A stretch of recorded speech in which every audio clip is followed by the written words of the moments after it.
아침 해가 솟아오르면 햇빛은 맨 먼저 부처님 이마에 와 닿는다. 석굴암 본尊인 석가열의 좌상은 이 순간에 더욱 인자한 웃음을 자아낸다.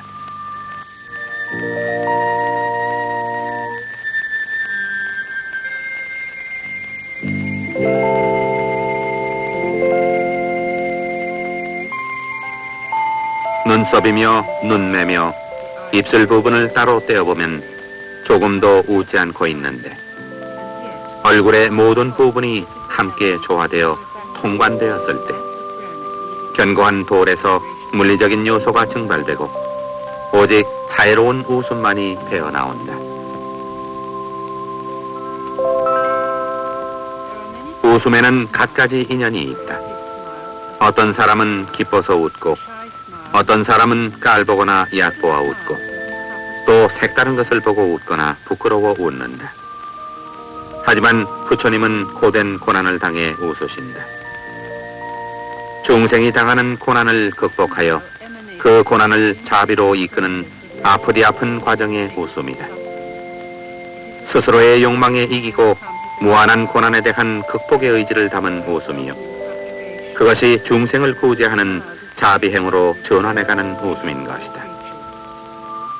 자신에 대한 엄격함과 남들에 대한 자비가 복합된 것이 부처님의 미소이며 그 미소가 다른 나라의 불상에서보다 한국의 불상에서 가장 완연하게 드러나 있음은 행여 한국인의 품성에 그것이 가장 잘 들어맞았기 때문이 아닐까.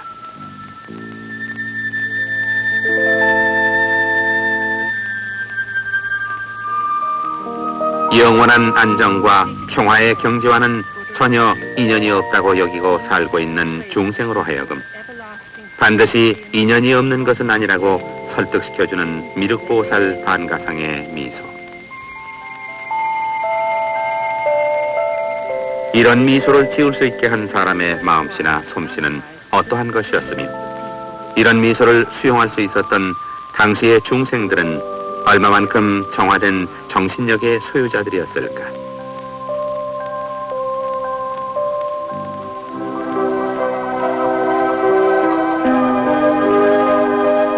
신령을 웃게 하여 노여움으로부터 구제받으려 했던 우리 선조들은 사람이 죽을 때 부장하는 흑인형 토우의 얼굴에다 풍부한 웃음을 살리고 있다. 이 토우들은 하나 예외 없이 웃고 있거나 웃고 있지 않더라도 그 얼굴이나 형용을 보면 웃지 않을 수 없다. 영원한 땅속에서 누구를 웃게 하기 위함인가? 죽은 사람의 홀령을 웃게 하거나 그 홀령을 괴롭히려는 노여운 악령을 웃게 함으로써 그 홀령을 보호하려는 뜻에서의 웃음인 것이다.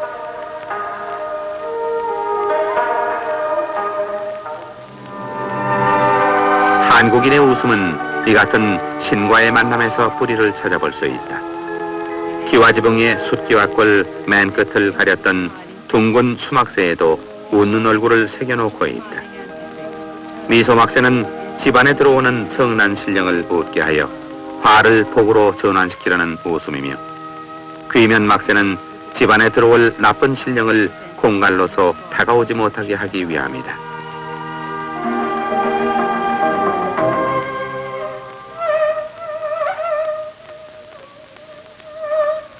옛날 상여에 앞세우고 갔던 방상시 귀면에도 노여운 귀면과 웃음 짓는 귀면 두 가지가 있었다.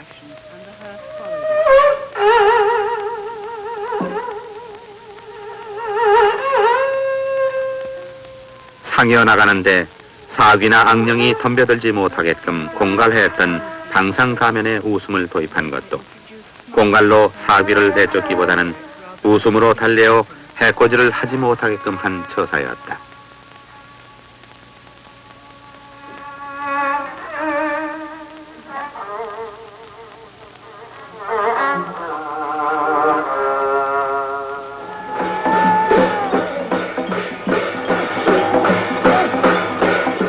한국의 신은 산과 물, 바위와 나무, 사람과 가까이 도처에서 살아계신다.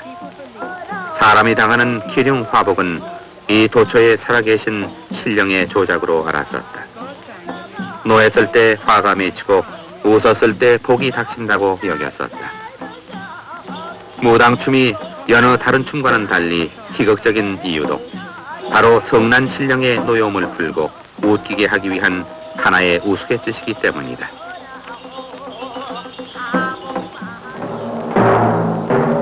직업적인 사형 집행인인 망나니 희강은 미친 사람처럼 웃어대며 칼을 휘두른다. 희강의 웃음은 사형수의 공포를 덜어주거나 이 처참한 형장에 임해 있을 신을 웃겨 달래어주기 위함이다.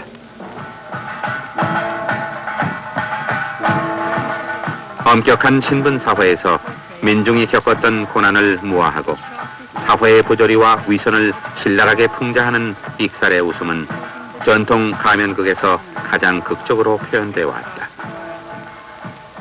하회 가면극에서 선비와 양반이 서로 잘났다고 겨루는 장면이 있다. 지체나 재물에서 양반에게 몰리게 된 선비가 이렇게 말한다. 지체가 높으면 제일이란 말인가? 양반 대답이 그러면 또 무엇이 더 있단 말인가? 학식이 있어야지. 나는 사서삼경을 다 읽었다. 양반이 질세라 대꾸한다. 나는 팔서육경을 다 읽었지. 이런 무식한 양반을 보았나? 팔서육경이 어디 있나? 하회의 선비탈은 우리 한국 사회의 부조리와 위선을 통쾌하게 웃는다. 이 웃음을 통해 지배층과 피지배층, 양반과 서민, 부자와 가난한 자의 대립 갈등을 부드럽게 하고 또 있는 자의 부정과 부패에 저항하는 무저항의 공감대를 이루기도 했던 것이다.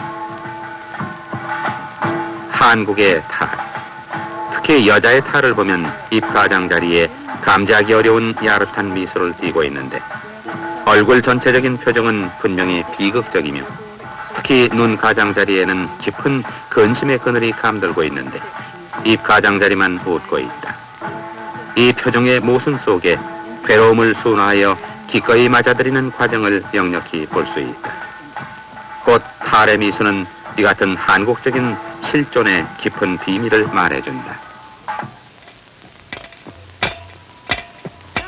장사 초롱에 울 밝혀 들고서 촌양이 이 방으로 잠돌아. 사람과 돌, 여자가 많다는 삼다도 제주의 명물 돌하루방은 육지의 장승처럼 고을이나 마을 어구에서 액비나 병기가 들어오지 못하도록 방어하는 구실을 하는 것이기에 대체로 눈을 부라린 무서운 몰골을 하게 마련이다.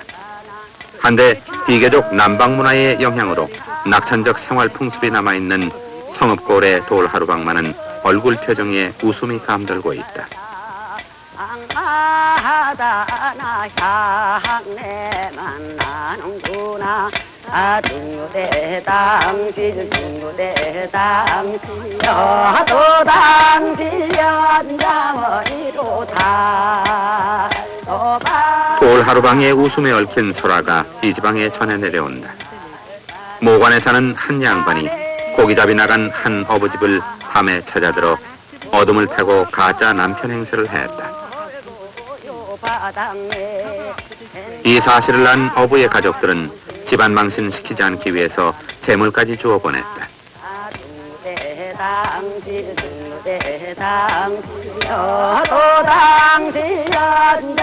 이 모관 양반, 희한하도록 좋은 세상이라고 한바탕 웃어대셨다. 옆에 서 있던 돌도 덩달아 따라 웃었는데 이것이 돌하루방이 됐다고 한다.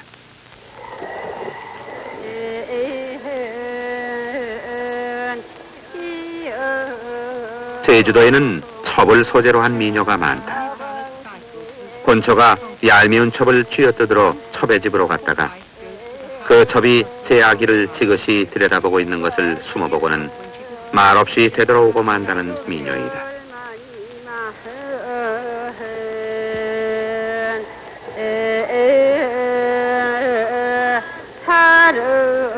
이 세상 어머니들은 모두 이 같은 모종의 미소를 지을 것이다. 하지만 한국의 어머니가 짓는 미소는 정의 농도가 더 짙고 그는 여운도 더 길게 느껴진다. 그것은 여자들의 웃음을 금기시해온 전통사회에서 한국 어머니들의 웃음의 회로란 오로지 이 하나뿐이기에 농축되고 농축되어 희귀하게 나타나는 웃음이기 때문이다.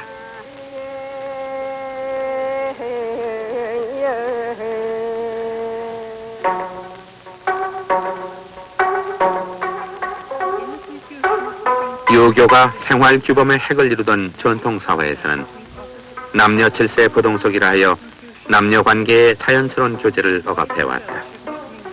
그래서 우리 한국 여인은 사랑한다는 말을 못하고 살아온 이 세상 유일한 여인일지 모른다. 사랑한다는 말을 못하고 김이 가득 찬 소처럼 터질 듯 부풀어만 있는데 살짝 입술을 늘려 그 벅찬 기운을 노출시키는 빵긋한 웃음. 그것이 유일한 사랑의 신호였다.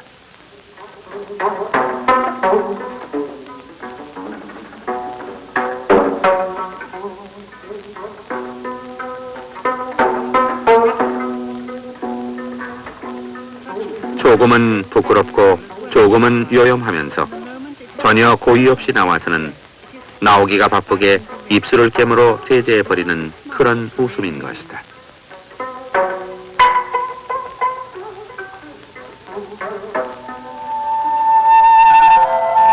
버들의 새순이 한박 피어난 5월 어느 날 나들이 길에 나선 사대부집 새아씨가 삿갓을 깊이 눌러 쓴 스님을 만난다. 새아씨는 두 볼이 발그레지며 반쯤은 쿄태를 반쯤은 부끄러움을 머금은 웃음을 짓는다. 난관과 처자의 눈이 마주친다. 처자의 빵긋한 웃음을 감지해낸 순간 사랑한다는 말이나 편지나 어떤 수작도 필요 없이 수줍은 웃음 하나만으로 뜻이 통했으리라. 지름길 묻길래 대답했지요. 물 한 모금 떠달라기에 샘물 떠주고 그리곤 인사하기에 웃고 받았지요. 평양성에 해 안 뜬다 해도 나는 모르고 웃은 죄밖에.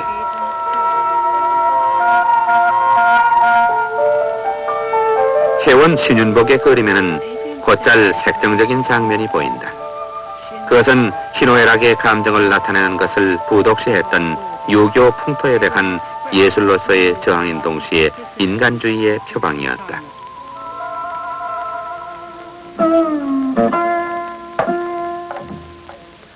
수종들의 기생을 점거하는 소교에 중추 8월 15야의 광명 좋다.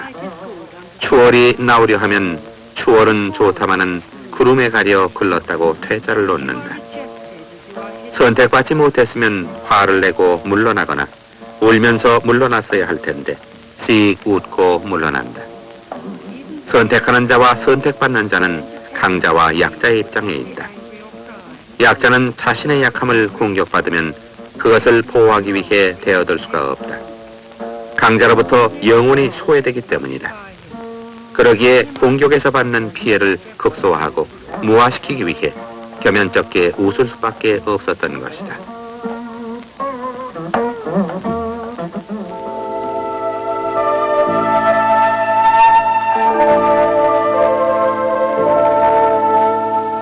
시집 가는 날 신부가 웃으면 딸을 낳는다고 한다.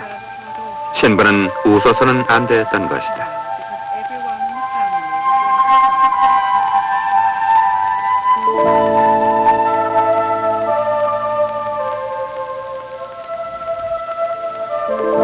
입에는 대추 씨앗을 물려 벌리지 못하게 했고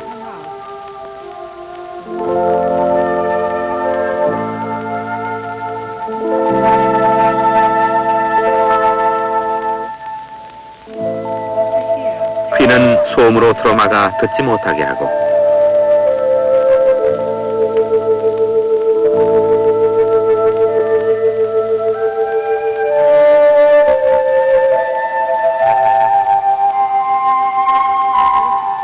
눈에는 꿀을 발라 보지 못하게 했다.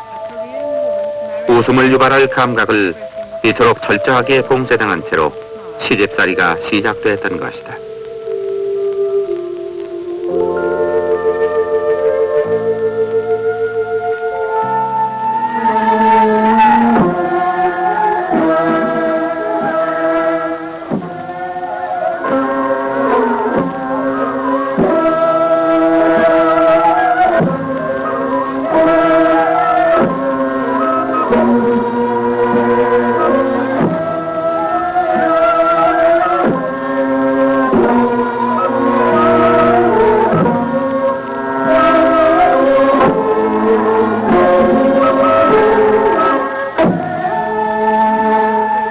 결혼은 일생에 딱 한 번 치르는 누구에게나 가장 행복한 순간임에도 기쁜 감정을 내색할 수 없었던 전통사회의 굴레에서 한국 여인의 머리꼴 속에 웃음을 다스리는 기능은 약화되어 왔고 또 웃음을 일구는 얼굴의 근육도 퇴화해 왔던 것이다.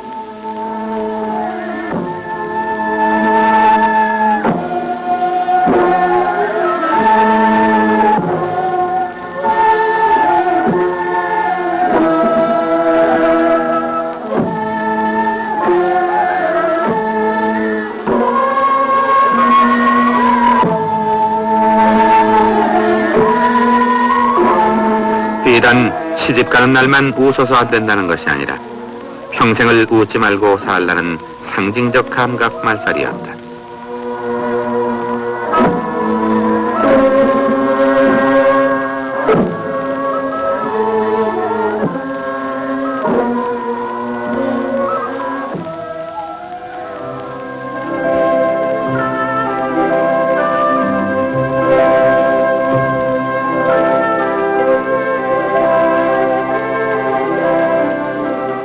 혼례식 때 웃음에 대한 금기는 여기에 그치지 않는다.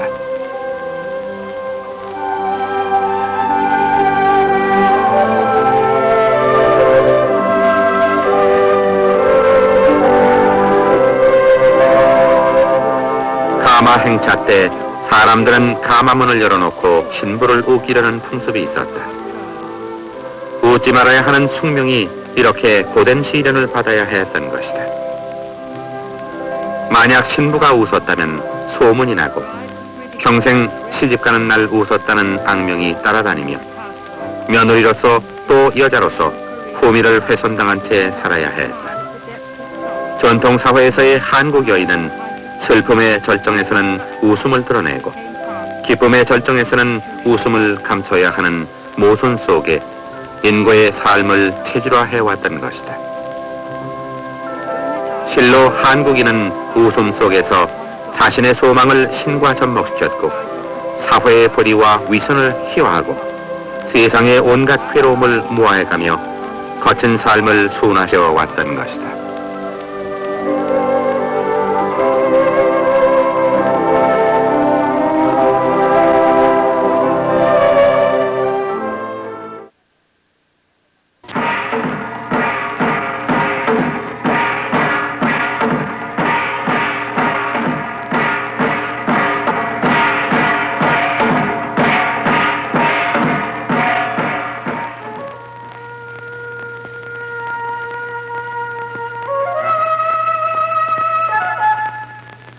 먼 옛날 한국인의 조상들은 하늘을 우러러 제사드리고 산천에 기원하며 살아왔습니다.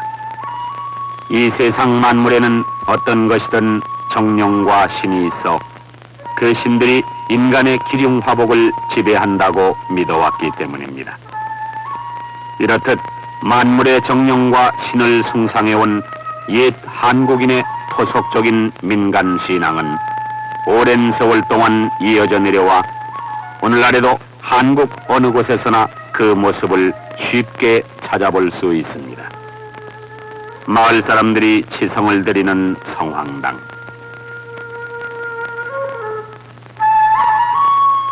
마을의 수호신으로 깎아 세운 장승.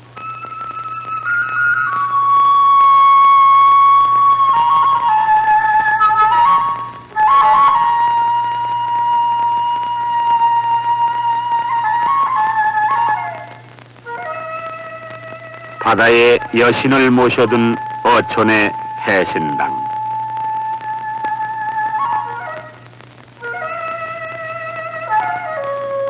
여신의 노여움은 남자의 성기만이 잠재울 수 있다 하여 그 모형을 만들어 바치고 제사 지냅니다. 마을 앞 당목이나 산신당에서 두 손을 모아 치성을 드리고 소원을 비는 사람들.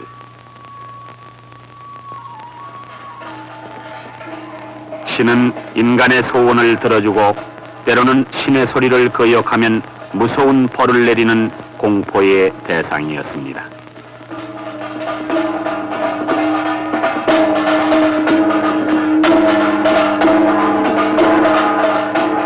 이러한 신을 공경하는 집단적인 행사를 굿이라 하고 이 굿을 이끌어가는 특수임무를 지닌 사람을 무당이라 합니다.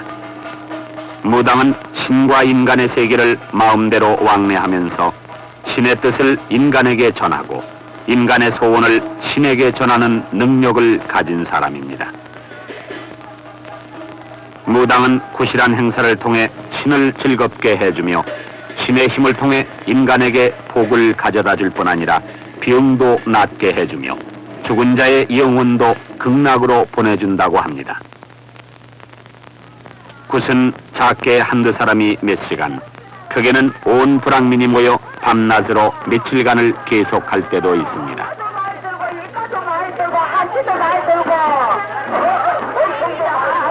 특히 마을의 안녕과 풍년을 기원하는 동제는 마을 사람 전부가 참여합니다.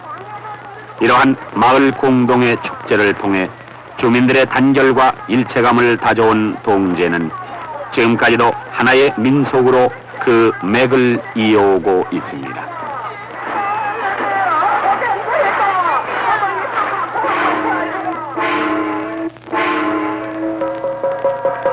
이러한 한국의 원시적인 신앙은 이 땅에 불교나 유교, 기독교가 들어오기 이전부터 한국 민족의 가슴에 뿌리를 내려온 것입니다.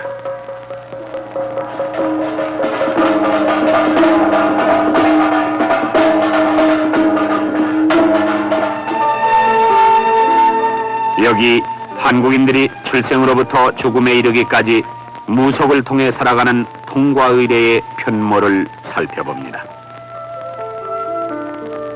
옛 조상들 가운데는 자식을 낳는 것은 남녀 접합의 결과가 아닌 하늘이나 산육신인 삼신의 실력에 의한 것이라 믿는 이도 많았습니다. 이에 쌀을 넣어둔 삼신단지나 삼신자루를 모시고 자식을 낳게 해달라고 비는 의식을 간소하게 치러왔습니다.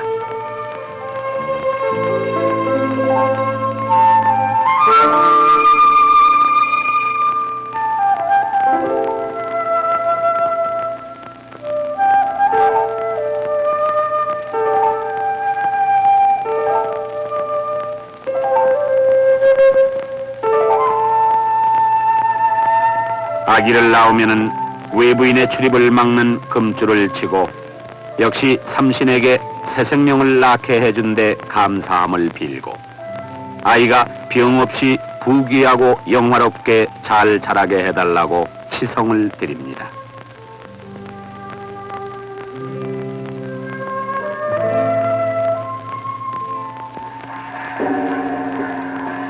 그러나 사람이 자라는 동안 병고는 따르기 마련.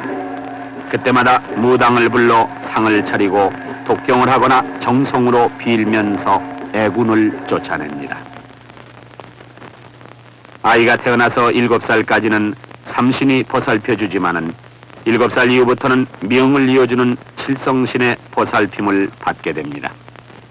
7살 되는 음력 7월 7일 칠성날 가까운 무당을 찾아 아이의 생시, 이름 등을 쓴 명다리를 칠성신 앞에 바치고 무당을 수양어머니로 삼게 하면 수양어머니는 그 아이의 무병장수를 점치고 빌어줍니다.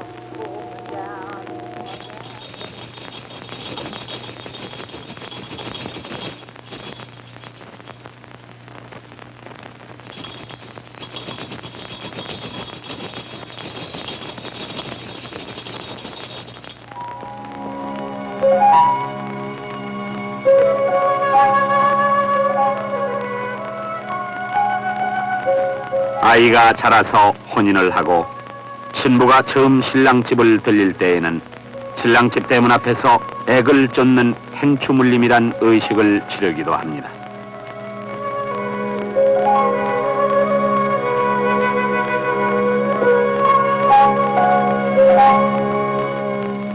신혼부부를 맞은 무당은 상에 차려진 쌀이나 붉은 팥을 신랑 신부의 얼굴과 몸에 뿌려서 나쁜 잡귀를 몰아냅니다.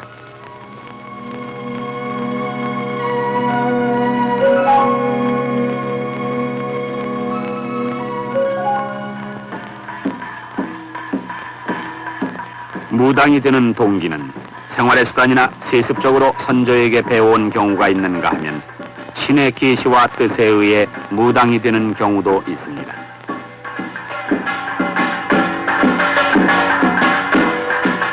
신의 계시와 뜻에 의해 무당이 되는 사람을 신딸이라 하는데, 신딸은 대개가 신어머니라 불리는 무당이 내림굿을 통해 내려주는 내림신을 전해 받습니다.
내북 주세요. 내북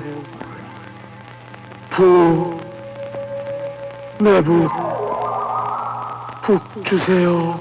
내북 너 이제 북채를 잡아라. 북을 치며 만인간의 짧은 명을 이어주고 적은 복을 크게 키워주어라.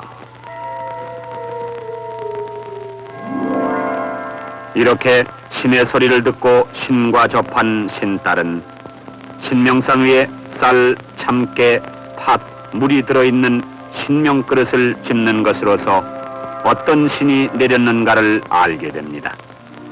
이때 물을 짚으면은 용왕신이 내린 것인데, 신딸은 이 신을 신단에 봉안하고 내림굿을 해준 신어머니 밑에서 3년간 군일을 배운 후 완전한 한 사람의 무당으로 독립하게 됩니다.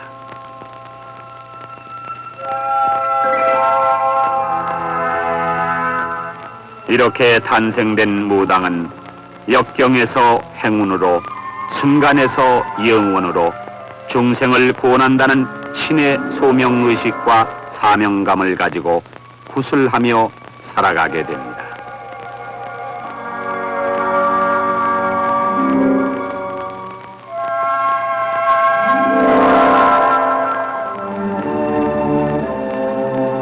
전라남도 남해안의 장산도의 씻김굿.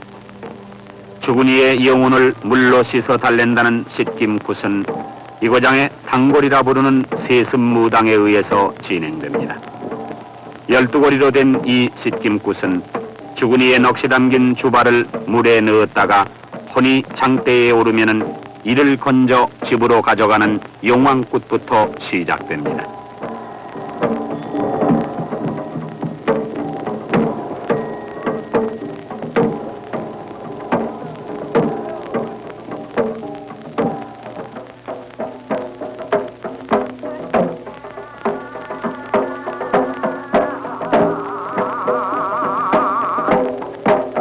혼을 집에 모시게 되면 부엌에서 조왕굿, 마루에서 안택굿을 한 다음 마당에다 굿상을 차리고 초가망상, 손님굿, 제석굿을 하는데, 단골의 노래와 춤과 사설이 장고, 진, 비리의 반주 아래 연속적으로 이어집니다.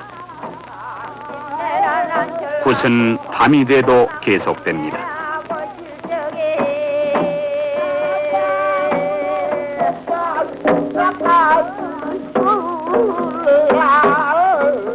제석굿에 이어지는 고프리굿은 죽은 자의 넋을 찾아 그 원혼을 풀어준다는 상징으로 긴 무명배에 한을 뜻하는 7개의 매듭을 묶어두고 그 고를 하나하나 풀어가며 혼을 달래는 것입니다.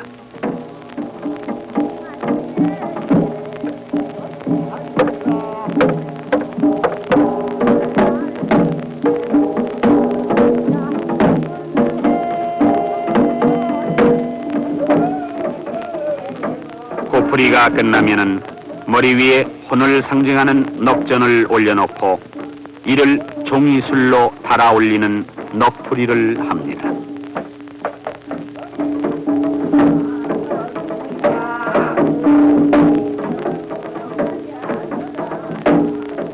넋풀이가 끝나면은 죽은 이의 머리를 상징하는 주발에 넋을 담아 몸체를 뜻하는 종이옷과 함께 말아세운 돗자리나 가마니 위에 올려둡니다.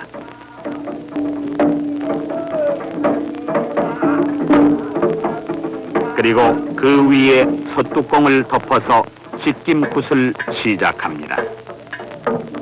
먼저 솥뚜껑을 두드리며 축원을 한 다음 맑은 물, 쑥물, 향물의 차례로 죽은 이의 형상인 솥뚜껑과 가마니를 씻어내고 걸레로 닦아냅니다.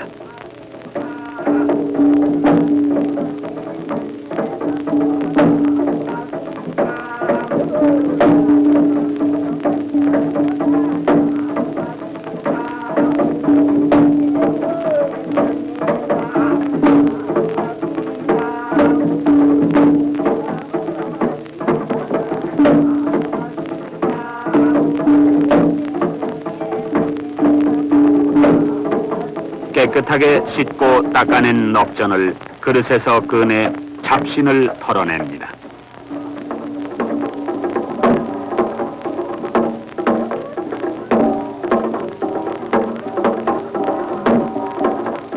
이렇게 씻고 닦아낸 넋전은 굿상 위에 모셨다가 광주리에 넋전을 옮겨 모시고 길닦음굿을 합니다. 길닦음굿은 저승으로 가는 길을 뜻하는 긴 배를 양쪽으로 펼쳐들고 그 위에 넋전을 모신 광주리를 밀고 당기며 단골과 구경꾼 모두가 죽은 이의 넋이 극락으로 가도록 축원을 드리며 밤을 새웁니다.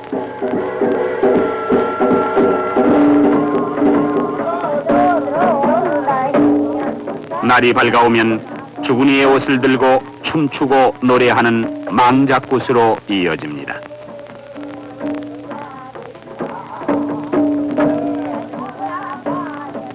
계속해서 해원굿, 사자풀이가 끝나면은 단골이 굿에 사용된 옷, 넋, 종이를 불살르면 씻김굿은 끝이 납니다.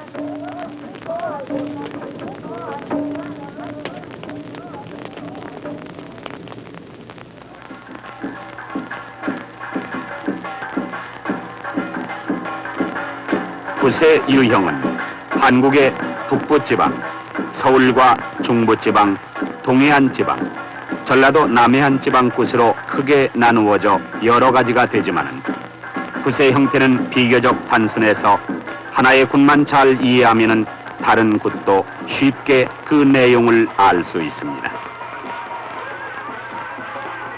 오늘날 한국의 굿과 무당은 미신이라는 부정적인 시선을 피해 점차 우리 주변에서 사라져가고 있습니다. 그러나 무속이 오랜 세월 한민족의 가슴에 새겨져온 민속적인 예술에 크게 공헌해 온 것이기에 그 원형을 찾아 보존하는 데 노력하고 있습니다.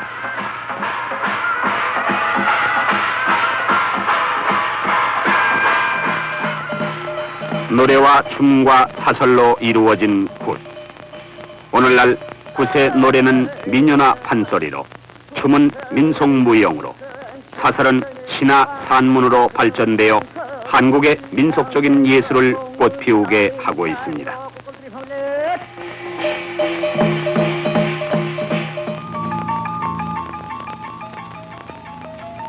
지금도 한국인의 마음 한구석에는 오랜 전통과 풍습에 의해 뿌리 깊게 전해져 온 원시적인 민간 신앙이 마음의 고향처럼 자리 잡고 있습니다.